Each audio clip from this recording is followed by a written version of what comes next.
Hi, everyone. My guest today is Dan Schaefer. Dan is a progressive political leader, engineer, and former candidate for the Missouri House of Representatives, District 97, where he ran a grassroots campaign centered on restoring reproductive rights, defending public education, and protecting the voice of working people. He will run again for the 2026 election. A strong advocate for democratic principles, Dan has emerged as a bold voice against authoritarian overreach in state politics, calling out Republican efforts to undermine voter driven initiatives and silence dissent.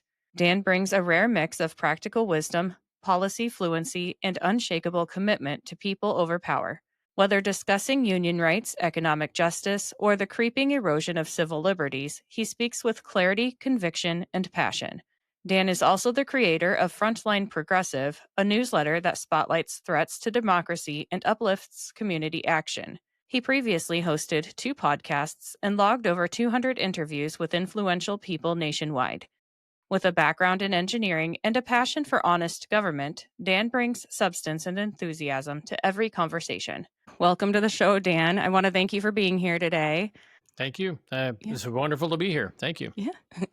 I was wondering if you could tell the audience a little bit about yourself and the area of Missouri you're wanting to represent. Okay. Well, first of all, fair warning. If I start to ramble, please don't hesitate to cut me off. I have that tendency now, and it's just, I don't know. It's something that increases with age, I've found. Yeah. So if I start rambling too much, just cut me off. Okay.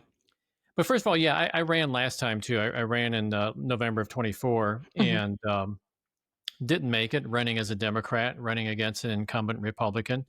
But before that, I was working pretty much my whole life as I was educated as an electrical engineer, worked in engineering. I designed computers and things like that, and then wrote lots of software. Took a diversionary path off and got into sales for a little while. I wasn't really a Okay. salesperson, but I was traveled with the salespeople and traveled worldwide actually, and that was a very interesting experience. It took a lot out of me. It took a lot out of my family too. And so, eventually I stopped doing that and just, well, fell into marketing for a little while and did that for a little while as well, which is bizarre for an engineer. Mhm. Lost my job. I was working in California at the time. Well, first of all, I'm from Missouri, grew up in Missouri. After graduating from college, I stayed here for a couple of years and then went to California and thought Okay. that I would just be out there for a couple of years and actually was out there for almost 30 years in the Los Angeles area. So, anyways, I lost my job out there around 2013 ish. Mhm. The first time I've ever been laid off, and found a job back in St. Louis, which is my old roots. So I came back to St. Louis and worked here for another 10 years till I got laid off again. And by that time, it was like, okay, I was like 63 years old at the time. There's nobody going to hire me being a 63-year-old, even though I felt like I was at the top of my game. Yeah. So, but meanwhile, I've been doing podcasts. I decided to get into political podcasting, and so I Mhm. did a couple of podcasts, produced 2 different podcasts, and did probably about 200 episodes between them. And Okay. it was a thrill. Just got to talk to people Yeah. just like you. I mean, you can relate. We talk to people all over the place and Oh, yeah. about all different topics. And the biggest name I can drop here is Ralph Nader. I just gave him a Oh, call one day, and surprisingly, he answered the phone. I mean, it's just like, yeah. sure, I'll do it. So, Yeah. we got on, did like a half-hour podcast together, and that was fun. But I got to talk to a lot of other people too, and learned a lot about what's going on in the U.S. Mhm. And finally, around like beginning of last year, beginning of 2024, I noticed that nobody in my area was running for the Democratic ticket. So I called up the Democratic Party and said, "What's going on here? How come you guys never compete for these seats?" And Yeah. they said, "Well, how would you like to run?" So I did Yeah. the Homer Simpson, "Oh!" So I decided to run. And, Mhm. the rest, as they say, is history. I joined kind of late in the game. So I had a fairly compressed time to do my campaigning. But even so, I still made like 35.5%. I'm Yeah. running in what's known as District 97, State District Mhm. 97, which is in Jefferson County. Now, if you know where St. Louis is, and St. Louis County, which surrounds St. Louis, Jefferson County is just south of there. So my Okay. territory is borders the St. Louis County area. So we pick Okay. up a lot of like the suburban people from the St. Louis County area, but there's also some Mhm. rural areas out here as well. So Okay. that's my story, and I'm Yeah. sticking to it. Yeah. Yeah. I I I like Missouri. Being from Iowa, like we had talked about a little bit about earlier, it's you don't have to go too far for things to be a lot different. Like Yeah, even the plants that grow in Missouri are different than Iowa because of that yeah, temperature difference. But yeah. It is. yeah, It is quite a bit. Yeah, we're not yeah, far enough south to have alligators yet, but I think in Arkansas, like the southern parts of Arkansas, they have alligators. really, I Yeah, love gators. You don't I see them like them around from a here though. distance. I probably wouldn't like them if they were eating my cats, but Oh yeah, there you go. Yeah, I wouldn't So like that either. Uh, all right. Well, can you tell us a little bit about the issues that the area faces? And I have your platform, but for the audience, Hmm. can you kind of tell us what you would like to bring and some of the issues you'd like to solve? Which I know Sure. is a big question. So It's a big question, but it's a fair question though mhm, too, because I mean that's what we're all about here, right? So yeah. last year when I was running, I s- I sort of latched on to some of the cultural issues. Hmm. Women's rights here has been a very contentious thing. So I made the mistake of like going down the cultural war path, and that was okay because women's rights were Missouri was like one of the first states was the first state actually to make abortion illegal right after the Supreme Court made their finding last Hmm. a couple of years ago. And so, that was a big issue. Gay rights and things like that is always under attack, as it is in Iowa as well. Hmm. And, so I kind of latched onto that and I thought, well, that'd be a pretty big grievance for people. But what I really found out after campaigning for a while, too late in my campaign is when I figured this out, was that people are more concerned about kitchen table issues. Yeah. Yeah. Why are we working two jobs while we still can't make ends meet, while we're giving Hmm. there's tax breaks, things like that. Um, Healthcare is another big thing. It's coming up Yeah. in Missouri again because we expanded Medicaid recently, and now since the federal government is pulling back on Medicaid expansion, that's leaving states like Missouri and I suspect Iowa as well, kind of in the lurch. Really, try to figure out where we're going to come up with this money to support people. And so schools are another big thing. Yeah. Private versus public schools. Our public schools are under attack. Hmm. And that's all. And again, it's not just Missouri; it's the whole Midwest, including Iowa. Yeah. Um, and one thing I tripped upon recently, which was I thought to be kind of interesting, was that housing prices. If you look at the housing prices today Hmm. uh, versus the average income, and then look at the housing prices, say, and let's just pick a year 1980 versus Yeah. average income, housing is 2 to 3 times more expensive. Yeah. And so, I look around and say, why is this? And then we keep hearing from real estate agents like, oh, there's a housing shortage. And I found out there really isn't a housing shortage. There are about 500,000 people unhoused at this point. We Hmm. call them homeless. Some people call them unhoused. We have more than 15 million empty housing units across. This is across the whole U.S., not just Missouri, but across the whole U.S. Okay. And so there is no housing shortage. What there is a shortage of is affordable housing. Hmm. And so what's happening is that people that have a lot of money, they're getting these big McMansions built, and the builders are gravitating toward that because it's a higher margin Yeah. build for them. They're ignoring everybody else. Yeah. And what makes matters worse, though, is that the big banks or the big financial institutions like BlackRock, State Street, Vanguard, they're going out and buying up houses, Mhm. and they're outbidding younger people, and then they're turning around and renting them out to these people. So they're turning Yeah. us into a nation of renters. Yeah. So I don't know your age, but I suspect people like yourself. I know my son he's almost 31 right now, and he's still living in California, but um, they got it tough. I mean, this is Yeah. it already was tough enough when I was a kid, but it's much tougher now. And we get a lot of particularly people on Republican side saying, "Why is Mhm. our population dropping? Why aren't people having babies?" Yeah. Well, I'll tell you why, because, people can't afford to buy the house and build equity in a house like the American dream. And, Right. and this is all happening right under our noses. And so Mhm. these are the issues I think they're really big issues in Missouri. And these are the issues I think I can do something about. Yeah. Yeah, there there's so much I was thinking of while you were describing that. You know, it, my husband bought his house in I believe it was 2008 when they had the Obama gave some sort of credit or whatever to make it easier to purchase a house, and I'm so thankful that he did that because when after I graduated college, I was looking and life was almost better in an apartment because when you Yeah, go to a house, it's like, okay, well, I'm going to be broke all the time. And what did I just go to school for? You yeah, know, to not be broke all the time. Um, right. and I think that a lot of people don't realize that renting, yeah, you don't have a lot of problems, but there are a lot of problems. I work in the water distribution industry, and Hmm.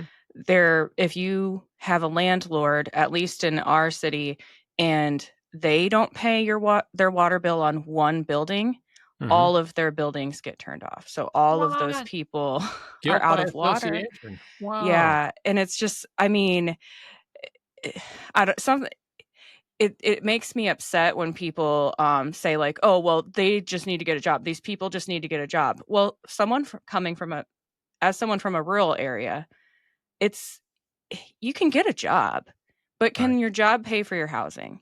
And it's not, Exactly. and it's Exactly. not. And we are not going to have children, but because we want to travel, we want to Hmm. do things, and apparently that's selfish now. But I mean, if I don't know, I'd rather put money back into the economy by being able to afford to do things. Right. Whereas, I mean, I guess buying things for children, but I want them to Yeah. have a good life, and you Kids wouldn't are be able to. expensive. Mhm. Yeah. Yeah. Yep. So, Yeah. Well, that's crazy, and I think that you hit the nail on the head. Really, you don't want to have children. You want to travel. I get that. I have one child, and I think back, and I think I wish I would have had more. Although this one is one is enough. yeah. I think people who raise like I see them with 4 or 5 kids, at Walmart or Yeah. whatever. I'm like, oh, you guys are heroes in my book because that is really hard to do. Yeah. But Yeah. speaking of Walmart, you were talking about you talked about the people getting their water cut off, Mhm. because they're not able to afford it or whatever. And then people to say go out and get a job, just Yeah. blithely dismiss them, go out and get a job. Well, the thing is, do you know Walmart is actually the biggest consumer of SNAP benefits? Uh-uh. Not directly, but they just don't pay their employees enough to be able to afford Yeah. healthcare and food. And so, in a sense, Walmart is underpaying these people, knowing that they're going to rely on government Mhm. services. So, our tax dollars, yeah, sure, it's going toward people that can't afford food. It's not because they're not working. Yeah. It's just that they're not being paid enough. Yeah. And that's another thing with today's salaries. And I'm going to go back to the good old days, right? The 1970s. I was just a kid back then. I was a little boy, but I remember this one film came or this TV series came out called All in the Family. You probably Okay. heard about it with Carol Yep. O'Connor and such. There was a typical American family in many ways because I mean, leave the racism and bigotry aside, but he was typical American family, and he's a fictional character, but he's a typical American family in the sense that he was the breadwinner of the house. He could Mhm. afford a house, he could afford a car, he could afford to send his daughter to college. All these things was done just on one person's job, and I Yeah. can't remember what his fictitious job was. If he was a cab driver or a longshoreman or something like that. But the reality now is that both parents need to work Yeah. just to keep up. And then it's an issue of childcare, right? And childcare can cost, 12 grand a year or more. Yeah. And so, Yeah. how do I don't understand how younger people can make ends meet these days. Honestly, I look at their wages and I look at the price of things. It's just out of control, Mhm. absolutely out of control. And it is this wealth gap, this great promise that we were sold back in the 1980s, this so-called trickle-down economics, which was the brainchild of Arthur Laffer, who was one of the economists out there. I think did more damage to this country than just about anybody else. But the idea there was that you give more money to rich people, and Mhm. then it trickles down to the poor people. But it doesn't. You give more money Yeah. to corporations, they buy back their own stock. You give money to rich people, they put it in overseas accounts and they buy Yeah. their yachts or whatever. So that doesn't work. And Yeah. so this is the bag of goods we've been sold, and the wealth gap since 1980. I use 1980 as an example because that's where our deficit was the lowest since World War II, and Okay. we were on the right track then. And it just started shooting up from there. The wealth gap shot up. Tax breaks for the wealthy, just their taxes came way down. Mhm. Taxes for normal people like you and I, they didn't go down so much. So Yeah. it's we're kind of destroying ourselves, and so my theory of getting into politics is like we need to start addressing some of these issues. We can't fix Yeah. everything all at once, but we need to start working on them. Yeah.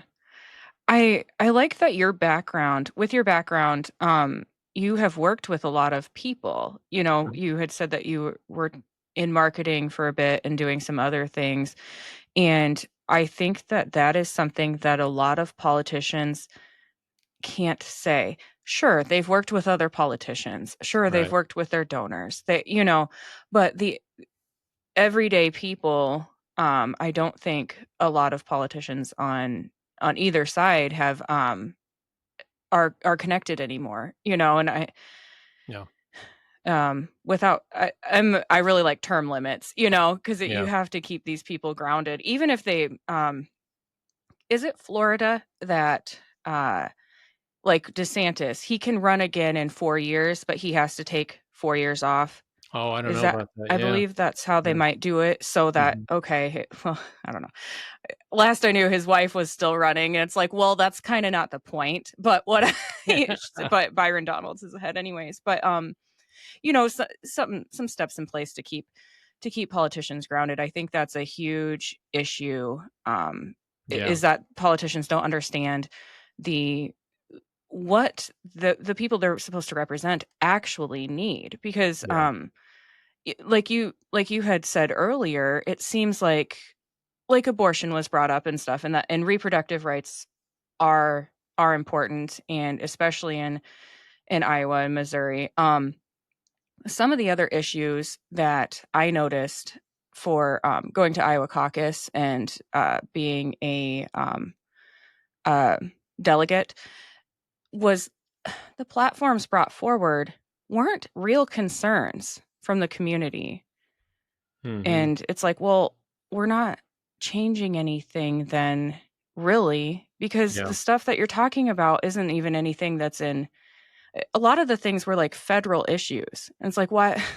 Your Right. platform, Yeah. you're not going to be able to do anything about that, So I think a lot of people don't understand politics in general, Yeah. even when they're running. Well, I think you've got one end of the or one side of that pretty well Mhm. down. I'd say a couple of things. One thing about term limits, I used to believe in them too. I'm not such a big believer in them in that I don't think the term limits actually solve the problem. Okay. Although I see what you're saying because you Yeah. get people that get entrenched and you get sort of like a dynasty grows within the Congress. Mhm. But I look at legislation like it's a game that a lot of these lobbyists play, and if you're filling in a slot right now, let's say like me, I'm going to be a slot 97 of the Missouri Yeah. House, if I get elected, that is. Um, they'll and if I leave for whatever reason because I'm termed out or whatever, they'll just put someone else in that same slot and Yeah. and and give them the same amount of money, and there's no term limit on lobbyists, in other words. And so, Yeah. what happens in Missouri, and I've talked to some legislators about this, they said what happens is that new legislators get in there, the freshmen get in there, they don't know anything. And because we have term limits in Missouri too for the state house and the state senate, Oh, okay. Yeah. yeah, so people do get rotated out, but the new people that come in don't have that institutional knowledge. So who do they rely on? The lobbyists. So that Yeah. so I think the term limits don't necessarily solve the problem, although I get what you're saying because it makes sure that Mhm. real people come up. Now there is one way that I've come up with solving it in Missouri, and believe it or not, Yeah. I talked to my Republican opponent about this, and he gave me some advice. He says that's a good idea. He says, but don't don't campaign on it because it'll kill your campaign. But I'll say it anyways. Yeah. We need to make sure that the state legislatures, whether the House or the Senate, they need to be paid enough to have like a full-time job. I don't know what it's like up in Iowa. Here in Missouri, they get paid like $40,000 a year, which is not bad if you're living in areas that are fairly low income, but you can't live in Yeah. St. Louis or something like that. So what No. happens when you pay that small amount of money is you don't end up with the real people like you're talking about. You don't end up with police officers or electricians or Yeah. housewives or whatever. You don't those people they would love to do it, but they're Yeah. not being paid enough to do it. And then, you're going to be away from your home, every week for a certain number of days during while they're in session. Yeah. So that's an issue. And I don't know what to do about it, because it's really hard to go in there and say, well, I want to give us a raise. Yeah. Want to give us a raise to, whatever decent salary is, maybe 60 or $70,000. And like my opponent said, you're gonna you're gonna shoot down your whole campaign by campaigning on it. Right. I think he's right too. But unfortunately, Yeah. something's got to be done about that because you don't get the normal people in Congress. Right. Another thing you said Yeah. too, which was, people don't feel like they're being represented. I don't know if you're familiar with represent.us. Uh-uh. It's an organization. Check it out, Okay. represent.us. Um, Jennifer Lawrence actually did a very good video for them. This is probably about 2 years ago, and she actually brought to light to me, anyways, educated me on how it works in Congress, and that and there was a poll taken. She referenced a poll. It was a pretty famous poll that was taken some time ago. It was a study actually, Uh-huh. and it asked the question, or it posed the idea that, well, what kind of laws do we get? Do we get the laws that people want, or do we get the laws that the lobbyists want? And what they Yeah. found out is that whether or not people support a particular issue, the chances of them getting what they want stays at 30%. Whether they're for it or against it, it stays at 30% because the Congress people are not voting for what the people want. They're voting for Right. what their lobbyists and their donors are telling them to vote for. Mhm. And so these are the bigger issues. I think, yeah, term limits is just part of the solution. And Yeah. the problem with term limits is it makes you think, okay, job done, let's move on to the next thing. And it's like, no, that's just Right. part of the solution. Yeah. Yeah, those are all really those are all really good points. Yeah, 'cause I mean, I don't know. Yeah, with Mhm. getting the fresh faces. So I mean, when I had seen that Elon Musk had suggested we pay people more, like the congressman and everybody more. Right. At first I'm like, "Well, they get paid so much to hardly do anything." Yeah. But the points you made really good points. And then I will say, as someone who works full time and does a podcast, to really understand political issues, legislation, to really understand what you're doing, it is very, very time consuming. It could take Yes. me hours to make a 10-minute episode if you're fact checking and doing all that stuff. Yep. Then politicians, they also have to look good. Yeah. I mean, as petty as that sounds, you have an appearance, you have a team. There, that all costs money just to be able to be in the public eye. Yeah. Um, so they would either have to almost work while doing that, which takes their focus away from their job in politics, or I guess Right. get money from lobbyists. So, Well, that's a very good point you bring up. Now we're talking about U.S. Congress. mhm. I was talking about state Congress before when I was talking about giving them a raise. U.S. Yeah. Congress absolutely does not need a raise. They get paid like Okay. $175,000 a year. That's Yeah. good enough. I mean, come on, Yeah, especially yeah. especially the U.S. House right now. They're not working, Right. so Yeah. it's crazy. But another thing though is that the U.S. Congress, they do what's called dialing for dollars, where they go out and they Okay. get their donors to donate to them. They Uh-huh. do these. They actually make phone calls. They sit there at a off site. It cannot be on government property because of the Hatch Act, so they got to go Yeah. off site. And I have heard that many of them, if not most, spend 50% of their time on the phone dialing for dollars. So they're Really? not really studying any of the legislation that's coming across their desk. They are Mhm. they're having their staff do it, or worse than that, they're having their lobbyists do it, and they are Yeah. out there dialing for dollars because they have to support their next campaign. So yeah, you bring up a very good point there. We got, they the U.S. Congress, they have staff. They're underpaid, I think, but they have staff anyways, Mhm. and they can do a lot of the research for them, but they rely way too much on their lobbyists and their Yeah. donors. So earlier you had mentioned healthcare and public schools, and which one do I want to start with? Rural healthcare. It's Sure. That's been a big issue. I know that Iowa, they've passed some legislation to help fund hospitals in rural areas to stay open 24 hours because you might have to drive a long ways to get care if you're someone living out in the country. Right. Which I so I used to live in Austin, Texas, and some of my friends did not understand true rural areas where you Mm, don't see another house for miles, you know? yeah. And so it takes a long time for the ambulances to get to you. And if it's snowing, Yeah. they might not make it in time. So does Missouri face some of the same issues? Absolutely. Yeah. And I think you're absolutely right about this. People who live in rural areas, especially ones that work on farms, not everyone who lives in a Hmm. rural area works on farms, but it's Yeah. usually agriculture related. But the ones on farms, that's one of the more dangerous professions out there, farming. Yeah. And you're out there all alone, right? And if I don't know, I've never worked on a farm myself, but I can just imagine all the Hmm. crazy things that could happen. Um, and or even if you have something as simple as a heart attack, you're Yeah. alone. I mean, you're out there on your combine Yeah. harvester or whatever, there's nobody out there for you. So, every minute counts in a situation Yeah. like that. Yeah, Missouri's had a lot of rural hospitals close, hospitals and health center, or what they call clinics, Yeah. or health clinics. A lot of them have closed, and more of them are closing. And that is a huge issue here. And especially as we start cutting back on Medicaid, Mhm. and they're talking about cutting back on Medicare right now. Medicaid and Medicare are some of the more reliable sources of income for these rural hospitals and health clinics. Yeah. And we start cutting back on the money, they start disappearing. Yeah. And it's we're rural adjacent here because you go much further south here, you're in a rural area. Yeah. Um, my wife used to work at the hospital here, and she would get people in there from 100 miles away or 150 miles away, drive 2 hours. Well, can you Yeah. imagine an ambulance ride?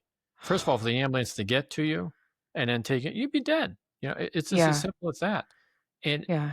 the only good solution I could come up with is, set up some mobile health centers, perhaps. Mhm. Maybe get, it's, I don't know how, I haven't gotten into the details yet in terms of like Yeah. exactly how much this would cost. I would also be for maybe getting the National Guard involved, and maybe they have a helicopter fleet. Maybe they can help Yeah. out with medevacs and stuff. Um, and the problem is, is the cost too. I mean, that puts Mhm. people out of business. Healthcare is the biggest reason that people go bankrupt in this country. Yeah. And so, yeah, and it's just extremely challenging in rural areas. And Mhm. it's amazing to me that people in rural areas, they sort of shrug it off, a lot of them. But I think that that's easy to do until something happens, and Yeah. it's not so easy to shrug it off anymore. So Right. yeah, I don't know. Right. It's a huge issue. I'm glad that Iowa is doing something about it to help support some of these hospitals, and it would be interesting for me now that you've mentioned that to go and see what Iowa is doing and see if we can model Yeah. something in Missouri off of that. Oh, yeah. Yeah, I think obviously not the number, but I think it's called, like, the Rural Healthcare Act, so Okay, I'll I look that believe up. that's what that was called. Yeah. Yeah, Hopefully, it helps give some ideas. yeah. I'm open to ideas because I got my own ideas. Some of them are kind of harebrained, and I bounce them off my wife sometimes. She's like, "Don't say anything like that in public." Okay, well, it's an idea, I mean, Yeah. you gotta throw it out there and see what Right. happens. Yeah. So, See if it sticks. yeah, see if it sticks, So, exactly. Yeah, good. um, So you talked about education as well, yeah. and that's another big issue, with Mhm. me. Yeah, Missouri, I was just looking up Iowa a little while ago, how they fund their education. It's not too different from Missouri. They seem to have, Mhm. like, some sort of a baseline that the state aims for, Yeah. a baseline amount that they would fund each child. But I didn't look into Iowa deeply enough to find out how, if at all, if the public education system is under threat. Yeah. Here we have this whole thing. We have this parental choice thing going on. Saying parents should be able to send their Okay. kids any school they want, Yep. Yeah, we and call it I'm like, school choice yeah, here. school Yeah. choice, and that is the biggest scam, I tell you, because Mhm. in my opinion, it's a huge scam. Yeah. What's happening in Missouri? We have this thing called Mo Scholars, and Okay. it's an organization where it's a nonprofit organization, and you can send your money to them. Now, Mo Scholars takes money from people that they donate, Mhm. and then sends it out to 98% of 99% of them are private religious schools. You might say, okay, that's fine if it's people's own money. Who cares, right? Well, Mhm. I care because that money that you send into the state is actually a tax credit. That's different than a deduction. A tax credit is 100% rebate on your tax money. So, as an example, if you owe $1,000 to Missouri State for taxes, Uh-huh. you can take up to 50% of that. You can take $500 and send it to most scholars, and then send another $500 to the state tax board, and the state Okay. calls it even. So what you've basically done is you redirected upstream from the general fund. You redirected $500 into this most scholars thing. Now, who are the kids that go to these private schools? These private schools can charge tuitions of $12,000, $15,000, Yeah. $18,000 a year. Who can afford that, right? Okay, so Right. maybe you get a $6,000 rebate on it. Like if your child is sponsored by most scholars, okay, that doesn't mean it's Mhm. 100% rebate. It just means that child gets subsidized. Yeah. So the rich people end up still sending their kids Yeah. to the private schools, and now they're getting a tax break for it, and it's coming out of the Missouri General Fund. Mhm. And it's not only just redirecting money before it hits the general fund, but this past year, the Missouri legislature said, we're going to send $50 million to most scholars as well. $50 million out of the general fund. Yeah. So it's sliding backwards here. Yeah. We talked about the wealth gap earlier. This is the wealth gap in action. Rich people get to send their kids to private school, get Yeah. subsidized by the state on money that comes from the public schools. Yeah. Um, so I believe Iowa and Texas are somewhat the same thing with their school choice programs, and my family in Texas, they send their daughter to private school, and their mother, she's like, "I can afford to send my daughter to public school or to private school. I don't need any breaks, and I other people need the breaks. I don't need them." And she said that the breaks that other people get to hopefully send their kid to private school instead of public school, it's not near enough money. Right. And, then the family I talked to in Iowa, they're pretty well off too, but they're like, "Well, what's to stop the the private schools from jacking up their tuition Yeah, then as exactly. well?" It Right. no one I've talked to in Iowa or Texas is happy about this at Yeah. all. So Yeah. it's again, just one of those things where when I when I'm looking at, complaints on, like, Texas Governor Abbott's, social media, everyone's complaining about property taxes, stuff like that. No one's complaining about the private school thing. No one wanted school choice, and I just think it shows how tone deaf some people are to their platforms. Well, I think it also shows how the grift is taking place in our politics right now because Mhm. who's profiting from these private schools? Yeah, And where's to follow the money, as they say. Where's yeah. that money going? Yeah, that's when you look at Missouri, I think spends $8 billion a year. That's between state and local taxes, and I think the federal kicks in some amount too. But Mhm. that's $8 billion a year. Well, rich folks look at that money and say, "Oh, look at all that money. How can we make some money off of this?" Yeah. And it's like, no, schools aren't made to be profit centers. Schools are made to educate the next generation. Mhm. So, and in a lot of cases, I suspect you see it up in your area too. A lot of these rural towns where they have a school, the school kind of becomes the center of a social life in many ways too. Yeah. Football on Friday nights, you got the basketball games and so on. You got the school plays, and I mean these are things that anyone that has a child, even if you don't have a child, it's kind Yeah. of fun to go watch these things once in a while. Yeah. And it's that's sort of like that's a slice of American pie in a sense, Mhm. and but people see that as a profit center, and it's so wrong-headed to look at things that way. Yeah. Yeah, it is. It's, you know, I hear complaints about, teachers and stuff like that in the schools, and that's another thing that's brought up a lot is the what teachers are paid and, Mhm. if anything, I hear people want teachers to get paid more so that they can be a little bit stricter about who they're hiring Yeah. and all that.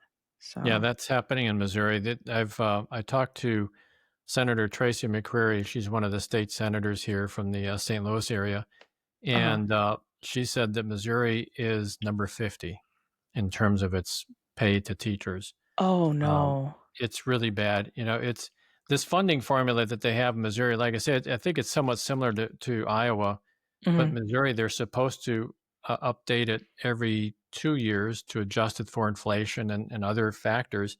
mhm. And yeah, we have a majority Republican legislature, and they just don't. They've squandered that responsibility. Now, the last session they did up it. I think they kicked in quite a bit of money, but if you run the numbers, the amount that they fund the students in say 2005, what they call the state adequacy target, which is like a Okay, baseline amount that they give to each, or that the state ensures that each student gets at least that amount. okay. Uh, either state money or local money, whatever. That was like $6,100, somewhere in that area, in 2005. Now the state legislature wants to break their arm patting themselves in the back because they just recently brought it up to like $7,100, which is like an 18% increase. In 10 Well, years? in 20 years, actually, Or right, 20 so yeah, you jeez. yeah, Yeah. and if you look at the cumulative effects of inflation over 20 years, it's 65%. Yeah, So these guys are coming up like, 47% short on this formula, yeah, and how do you expect? What other service do you know of that you pay them less money and a better job gets done? yeah, Guys, you'd be washing and waxing your car. I think you cut his salary in half. He's going to do the same job? yeah, No. yeah. Uh, I wouldn't Oh expect that from our gosh. schools either. No, no, I graduated high school in 2005. I'm just thinking of, like, how much more affordable things were 20 years ago. That's insane for Yeah, yeah. wow. Well, yeah, I mean, you always have to factor in inflation. I mean, there's always like, they consider inflation like 2.5% to be Mhm. normal. So, things are just going to go up. What Yeah, hamburger yeah, at McDonald's made it cost you when you graduated, made it cost you like, a buck and a half. Now it's yeah, like $3 or whatever. Okay. I mean, that's to be expected.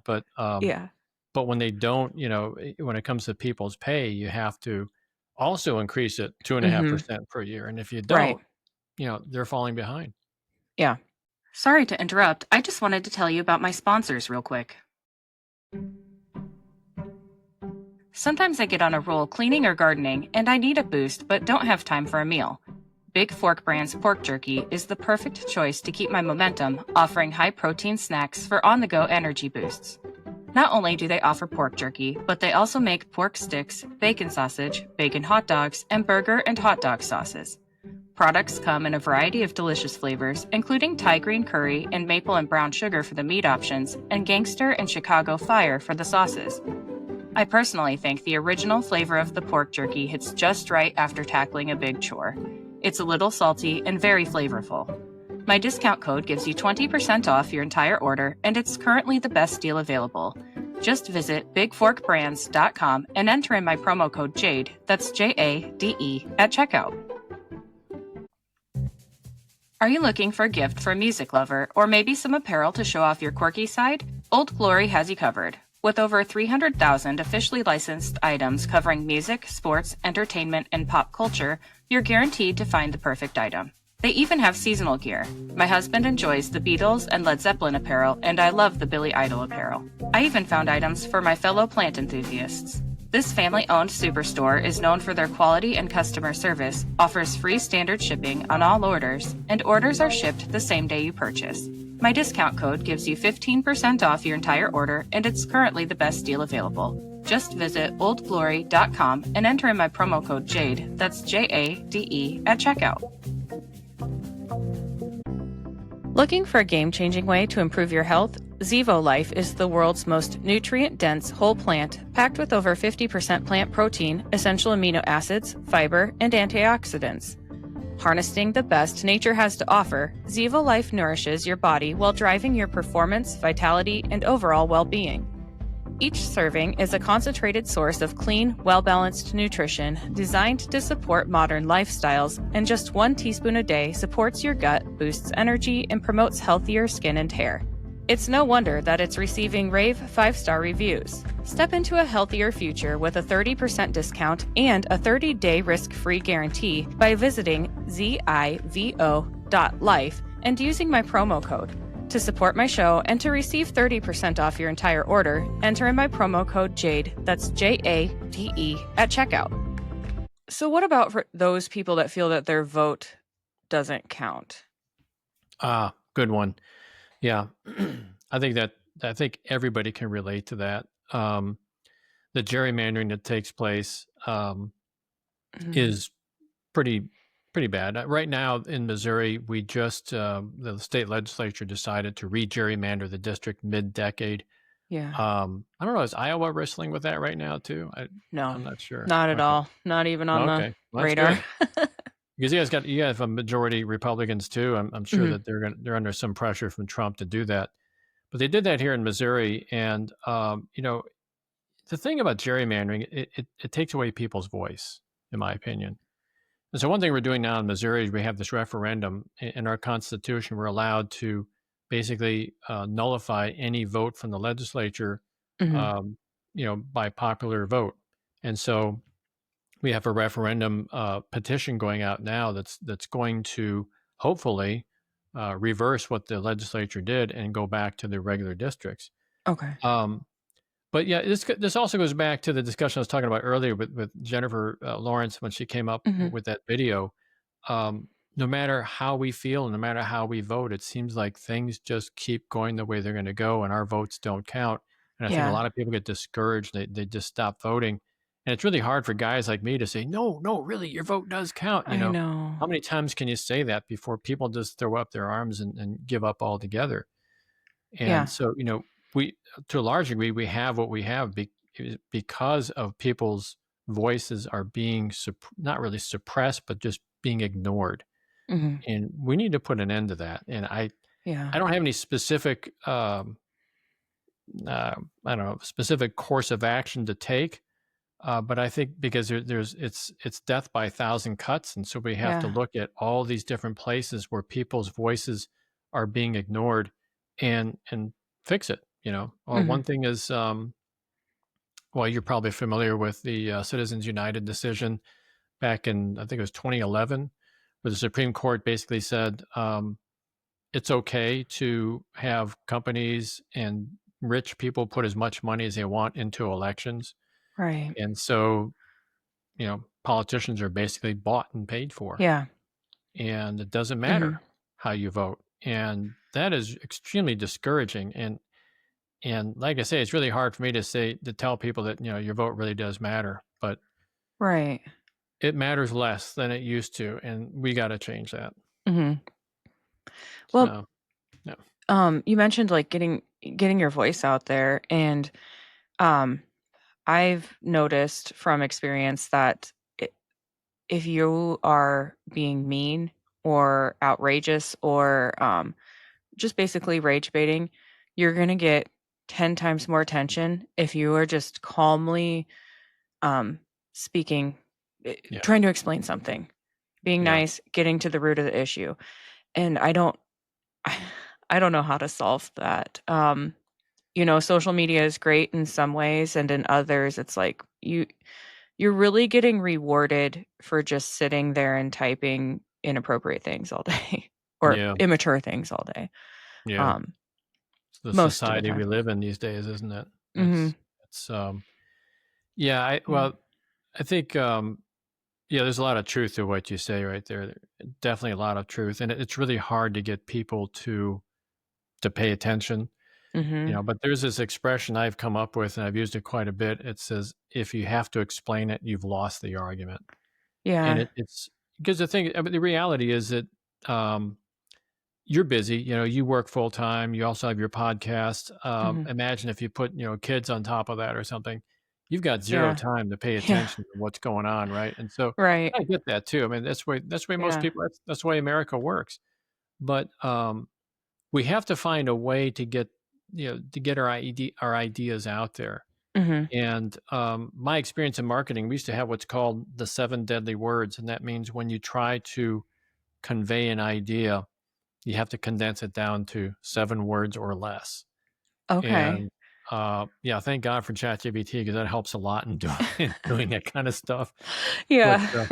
human creativity also accounts for a lot of that. But yeah, I mean, it's just like, I've got, in fact, I got one of these cards right here. It's basically uh, a one of the, flyers I hand out to people. Okay.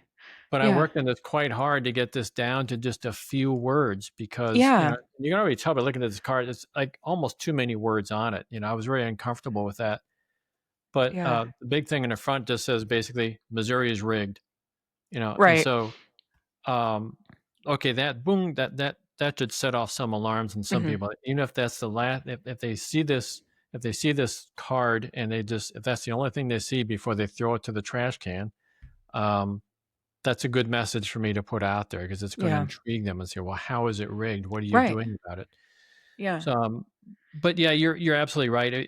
There is, I guess, Trump kinda set a bad eg not kinda, he actually sets a very poor example in that area because Yeah. he is obnoxious, he's, brazen, he's, sexist, he's racist. I mean, you can throw all these bad words at him, you can, but one thing he does do is he gets a lot of attention, Mhm. and Yeah.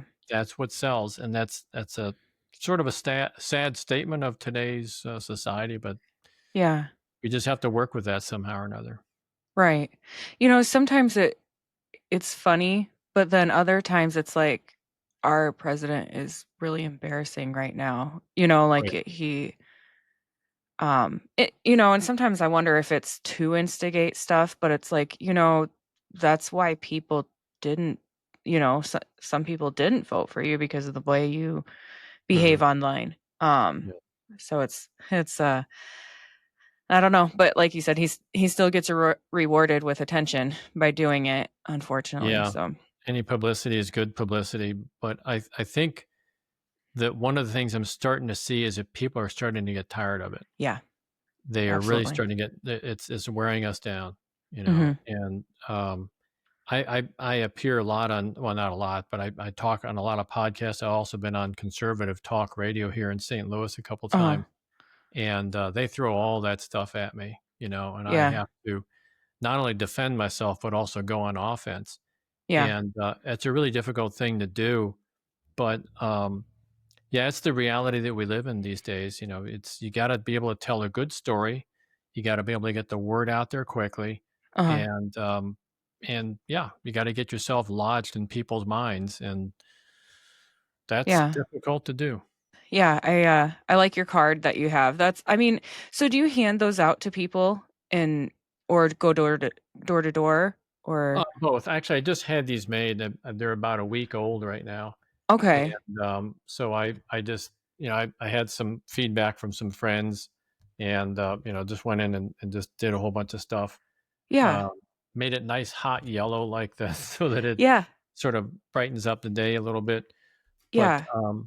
yeah, And I so I will be going door to door. I handed it out to a few people, but I will be going door to door with that shortly. yeah.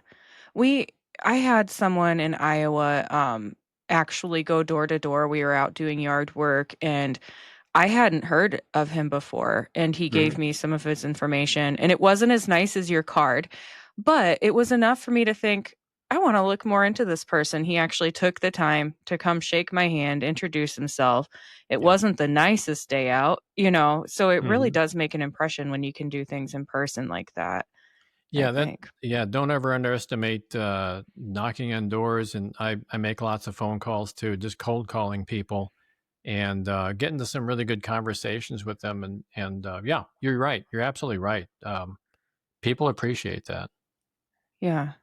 So, you wrote an article, Moral Certainty and Political Blindness, right? Okay. Did you wanna talk about that? Like, what does that mean in a time when so many voters question the direction of our country? Well, now I've written like over 200, no, about 150 articles right now. So now you're going to make me look Okay. it up. Oh, Give no. me a Okay. short I'm reminder sorry. what it, because I remember the title and everything, but I just trying to remember what it was right now. I actually challenged myself when I first came up with this newsletter. I challenged myself to write an article every single day, well, every single Yeah. weekday until I had Yeah. 100 articles in the bank. And then, and it was really good because I get podcasters such as you. You're not the first one to do this to me. They say, Okay. "What about this Yeah. article back then?" I'm like, okay, now maybe it's my age. Yeah. Well, yeah, I had seen your article on your page with, Dick Cheney on it, Mhm. and I mean, yeah, he passed yesterday, and I was like, "Is this coincidence that he's writing about Dick Cheney?" And then I saw that you had wrote you did write it after he passed away, so Yeah, but with him in the background in the sky, I was like, "Oh my goodness, this would be kind of a morbid, funny thing, yeah. if you wrote it and didn't know he passed," but I saw that you did write it Yeah, after he passed. that was one I just now that one I remember because I just wrote that one. So thank you for coming up with something I remember. Yeah. But, no, I that was it was actually it was something that's been on my mind for a long time, Uh-huh. and I've been wanting to write this article for a while. Then when Dick Cheney passed away, I thought, well, Yeah. maybe now's the time to write the article. So, yeah, it's I'm not a big fan of Dick Cheney. Rest his soul. I'm not going to Mhm. speak ill of the dead, but there are some things that Yeah. he did that really laid the groundwork for an authoritarian type of a takeover. Mhm. And the whole idea of the article was to say, here are all the things Dick Cheney did.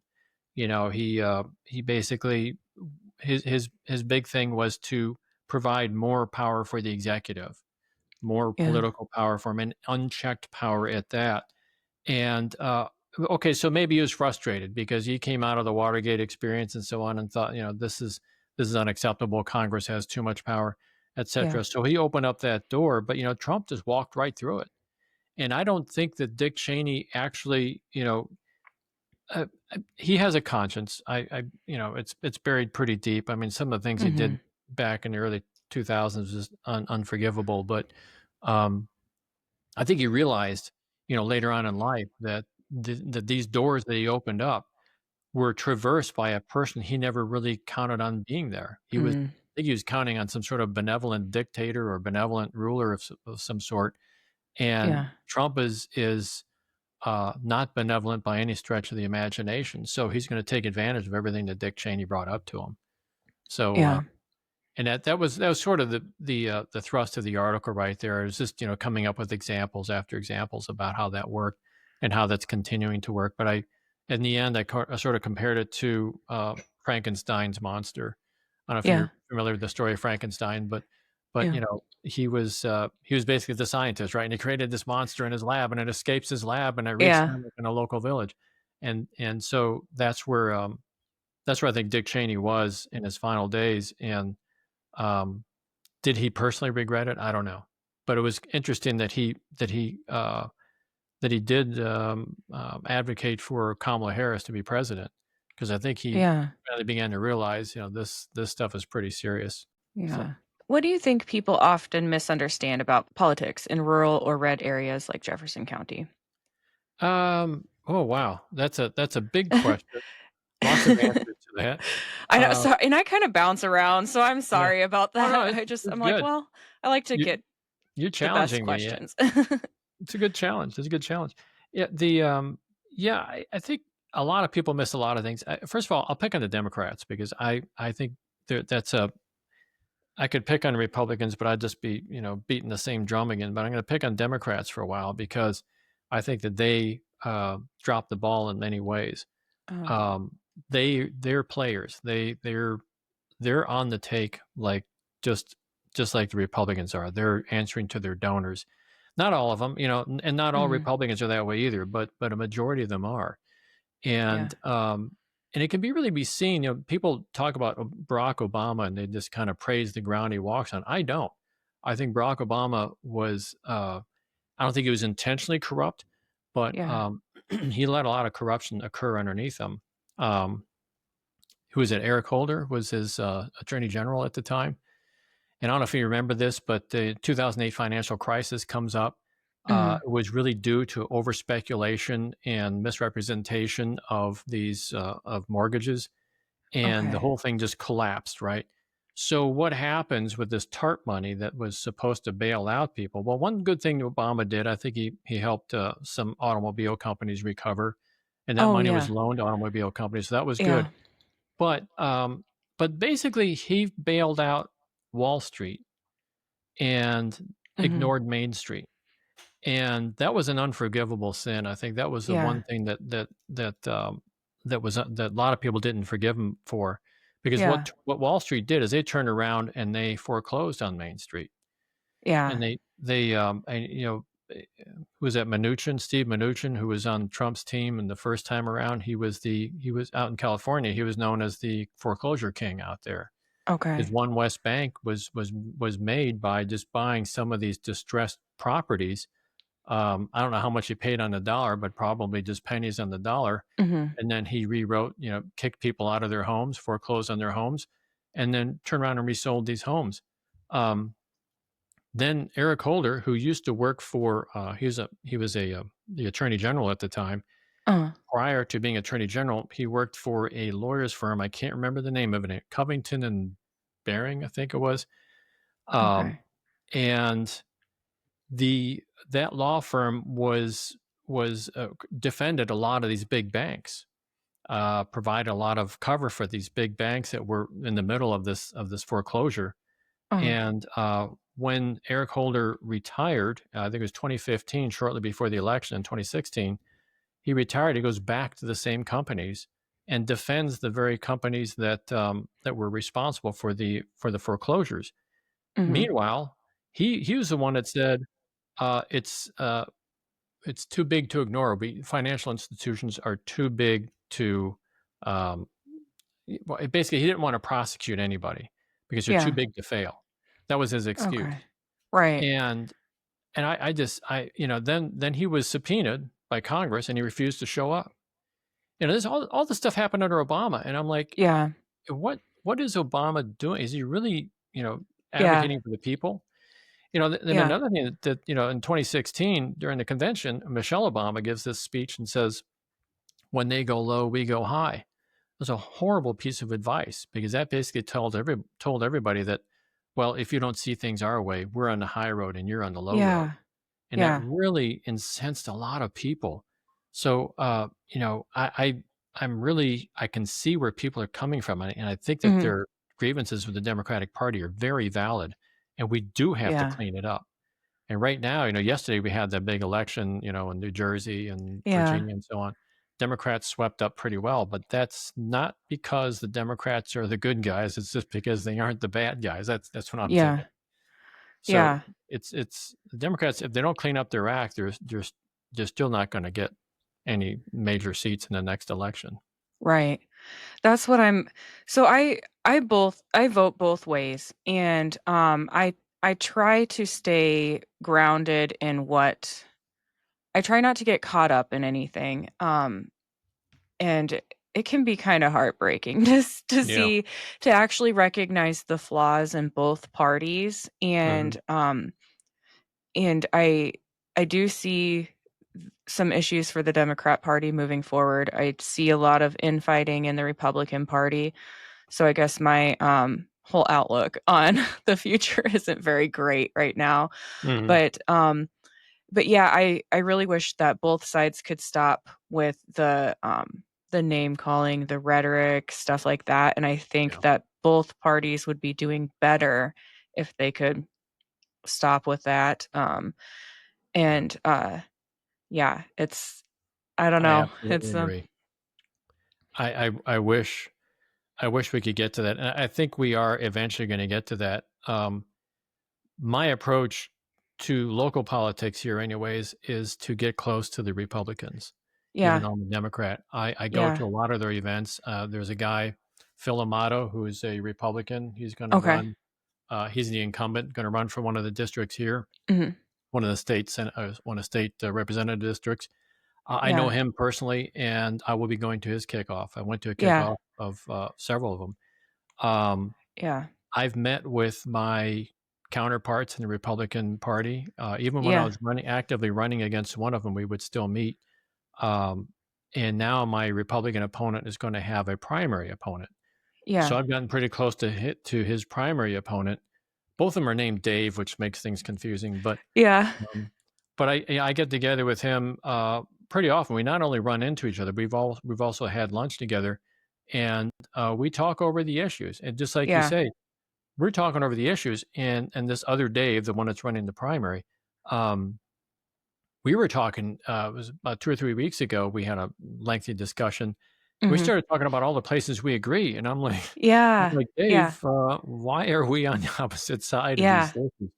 issues? And so, but we do have our disagreements, obviously, because he has different approach on things, but whole lot of stuff we agree on, and so I think that's the way politics should be. We should be at the Absolutely. end of the day shaking hands, and okay, we're not going to agree.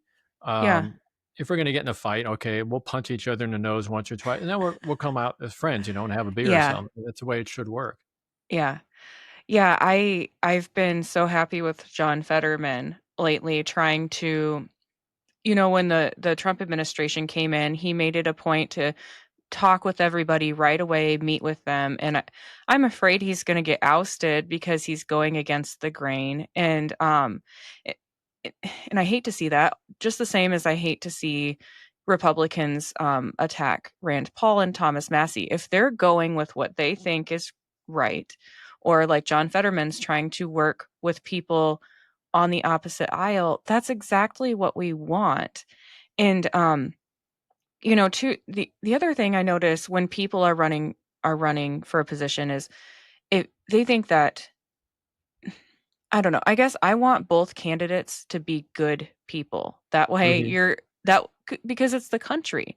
You wanna Right. vote for the best of the country or your district or, you know, um, and I think too much is getting caught up in the fighting and putting people down, and, Right. so I like what I'm hearing that you're saying that you're out there doing, which is exactly what we need, is to be talking to other people regardless of what side of the political aisle they're on. It shows that you actually care to improve things for the Yeah. citizens. Yeah. But there's So a limit to that as well, because who is that? That philosopher Karl Popper, I think. Yeah, Karl Popper wrote this thing mhm. called the tolerance paradox. I don't know if you're Yeah. familiar with that. Uh, You know, you that was one of the mistakes. I forgot the fellow's name, who was the head of the Heritage Foundation and had some kind words to say about Tucker Carlson interviewing Nick oh, Fuentes. And he oh. said, "Yeah, we should, ignoring him is the wrong thing to do. We should at least listen to him." I'm like, "No, I think that there is a point where if some guy is talking about, basically he's a Nazi, and he's talking about, the Nazi things, the fascist Uh-huh. things, Oh, I yeah. will not engage with them at all. That goes beyond the pale for me." Was that Nick so I haven't watched this yet. Was that Nick Fuentes? I don't Yeah, watch any of his content. I don't know anything about him, but I'm like, "This might be something that I wanna listen to." yeah, it So was Tucker Carlson, I guess, had interviewed him. okay. And, it's supposed to be like, "Oh, we're all free speech this, free speech that."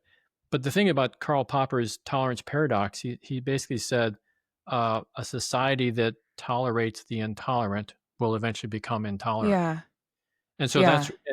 that's where I draw the line. I will not engage with someone Yeah. that says, that certain people of a certain skin color should just be, burned at the Right. stake or something like that. I'm not gonna Right. do that. I'm not gonna go there. So, Yeah. but that really is, I've never run into a Republican locally that is No. intolerant like that. So I can always engage with them Mhm. if we're gonna speak about basic human rights and things like that. We all agree on that. So, Yeah. um but yeah, that Yeah. I do have a line there that I draw. Yeah, no, I agree with that. If there is, you're encouraging violence or hate against somebody, I don't Yeah. I don't, I won't engage with them. Yeah, Yeah. Yep. Nope, they don't deserve more attention than what they're already getting. exactly, Like we are saying, exactly. that internet seems to create monsters, and now, yeah, he's got attention now, so ugh. It's amazing we had a, town hall the other night, and somebody brought that up. They said, "Aren't you afraid because, there's so much, vitriol online and stuff?" I says, "Yeah, I see it a lot of, people cuss me out or whatever." Yeah. But, when I knock on doors and stuff, I've rarely run into a Mhm. situation where somebody was nasty to me. The Yeah. worst that happens to me, they slam the door in my face, right? Yeah. But I had this one guy, it was I like to tell this story. I knocked on his door and it was like he answers and he's wearing this MAGA hat, and his Yeah. and like I could just take a look at him like, oh gosh, I just got myself in some trouble here. So Oh, no. I start talking with him. He says, "You Democrat or Republican?" I says, kind of meekly returned. I said, "Oh, I'm a Democrat."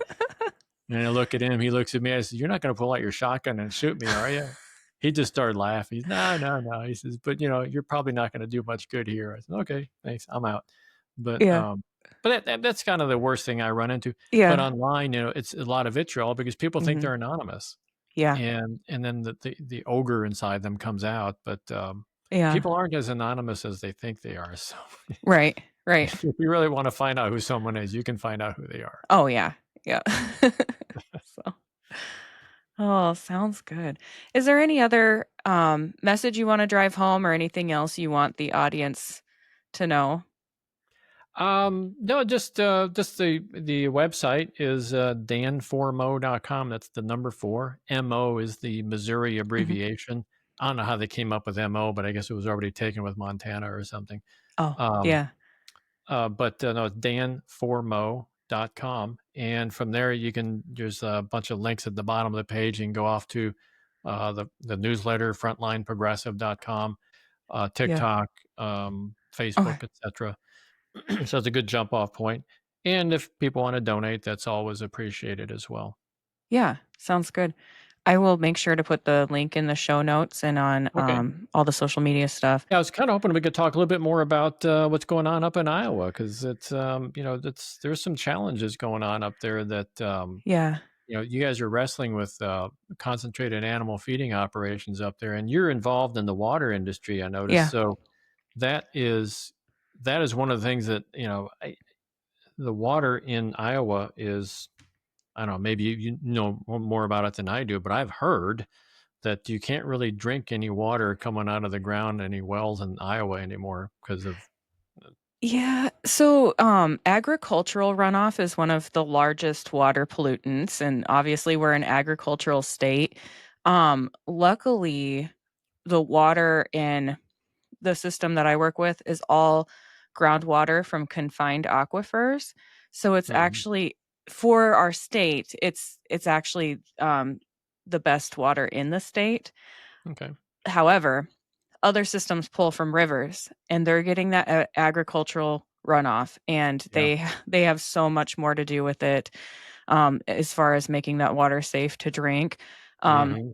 so I'm lucky in my area, other areas are not, and yeah, we have a lot of high cancer rates, and I keep seeing debates on what's causing it and what's not, and it's like, well, Yeah.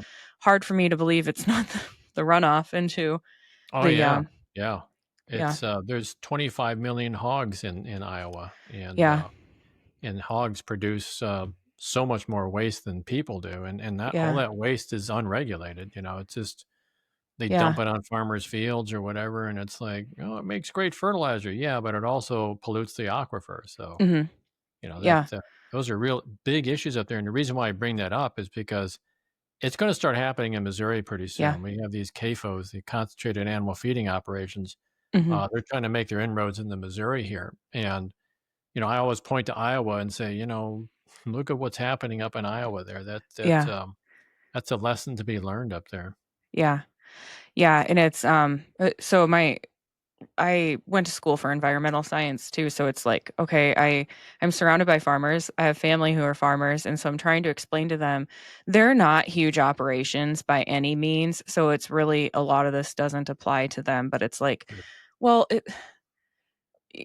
they just feel attacked sometimes when you talk about Mhm. farming, and it's like, well, if we can figure out a different way to do things, I'll see like in Nebraska all of these um cattle on cement, and Hmm. that's hard for the cattle, that's hard on the environment. It's, I don't know. It's just It's horrible. Yeah, yeah. Yep. it's very inhumane the way they You do it. know yeah, and then all of that goes down to the Gulf of Mexico and all, Yeah, so when you have this agricultural runoff, it causes ammonia spikes. It kills plant life, it kills fish, it affects everything, yeah. and, people don't realize that. You'll have a farmer dump, waste in a next to a stream illegally, of course, Hmm.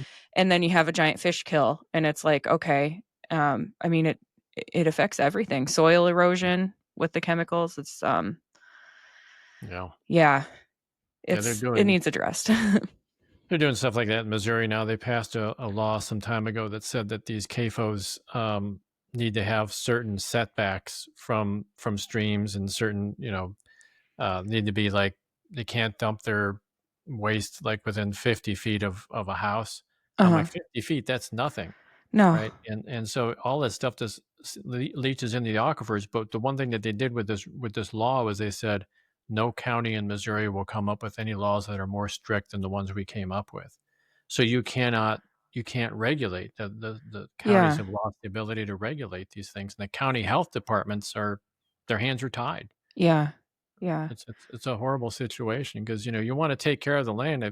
Most farmers are very farmers I know anyways are pretty conscious about the Yes. land, Yeah. and that's how they make their living. And Native Mhm. Americans knew this instinctively, Yeah. centuries ago. So um, if you don't take care of the land is not going to take care of you. And Yeah. yeah, these diseases you're talking about and cancers and such. Mhm. I don't want to be like full on, like, RFK Jr. sort of, paranoid sort of thing. I think he goes too Right. far, but he does have some good points, and he has some background in environmental sciences such as Mhm. you. Yeah, Yeah. Yeah, this is a more minor concern, but miles away, you can smell these confinements, and yeah, that's also something. I mean, who wants to live next to that? Or even my if I can smell it from 10 miles away, if the wind's blowing, because again, rural areas, it's just yeah. yeah. And that just, and people that move out to the rural areas, maybe they want the fresh air and sunshine and stuff. They're not going to Yeah, get it. And farmers who are already there, or the people that are already there, suddenly one of these CAFOs move in next door. It ruins it for everybody. Their property yeah, values drop and everything. It's yeah. horrible. It's Yeah, horrible. no one wants to look at that either, Yeah. when they're I just get so depressed, look across the street and all these poorly treated animals, Oh yeah. Yeah. so That's so inhumane, and it's, yeah, I don't know what to do. The problem is beef. I understand is peak, or is doing really well right now. Cattle yeah, is doing really well, but now, that's from what I understand of cattle. A lot of it is ranched, yeah, so that's I think that's okay to do that. yeah, Just when you get them concentrated in those cement floor factories, it's not the right thing to do yeah. from so many angles. Yep. Yeah, I mean, a lot of the ones I see around here, they are ranched. The animals have plenty of space. They're doing great, but those concentrated ones, they're a nightmare Yeah, and yeah. like a real life nightmare. Oh yeah, they So, they do that with chickens too, and it's just, yeah. horrible. Some of Oh, these chickens yeah. strangle on the air that they're given to breathe. It's horrible, Yeah, horrible. absolutely. And you Yep. gotta think, if they're getting sick on this stuff, guess where their meat is going, right? So Right. it's right to your dinner plate. So, Right. Yep. yeah. Yeah. Well, we talked about something really depressing toward the end here. I know. I know. It is an important issue though, and I always like it when we can go off into environmental stuff because that's yeah, how I just found my way into politics because it's um Well, they're very I much related, yeah. Yeah. very much related. Yes, they are. Yep. Yep. So, Yeah. and this is I guess stuff you can get involved in and try and change environmental policy if you're involved in politics. So, Yeah, the, yep. the current political climate is um, not too friendly to environmentalism right now, so, Yeah. yeah. Yep. That's, hopefully that'll pass. Yeah. Yeah. We'll see. So, all right. Well, I'm going to be keeping tabs on you and seeing how you're Okay. doing Oh, appreciate it. Yeah, So, if you wanna talk again, let me know. I'm here. oh, I'm up for it. absolutely. All right, Yeah, sounds good. Yeah, if you have anything that comes up, yeah, just I'll give you a message shout. me. We'll figure it out. Sounds good. Great.